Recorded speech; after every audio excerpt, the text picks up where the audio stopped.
Hey guys, Wade here from Tutoring. It's always nice to join you. Today I'm going to be taking you through a question on the different reproductive strategies found in animals, and this was taken from the February-March 2018 DB exam. So, the diagram below represents organisms with different reproductive strategies.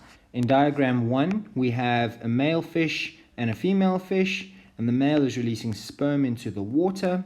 In diagram 2, we have a bird, a pigeon, who has her eggs inside of her nest. And in diagram 3, we have a cow giving birth to her calf.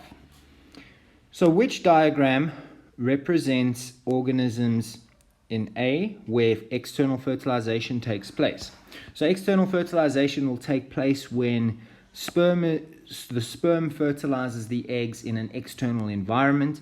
This is typical of most fish.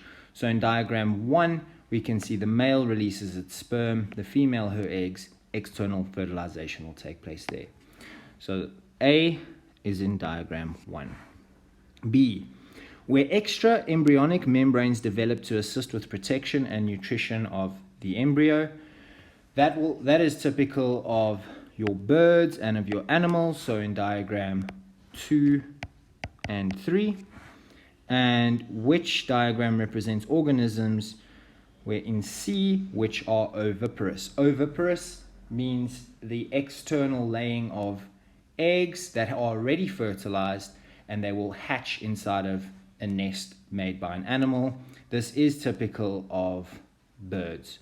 So the answer in this case is diagram 2. And then name the type of egg produced by the organism represented in diagram 2. Birds typically will lay eggs known as amniotic eggs. And this question will give you 6 marks. So that's it. But before don't forget you can send us a question and we'll respond with a personalized video. For more epic videos, you can also check out our website found in the description below. Just a quick shout out to our sponsor, Style Balustrating. Be sure to check them out and you'll find their details in the description as well. Until next time, stay epic.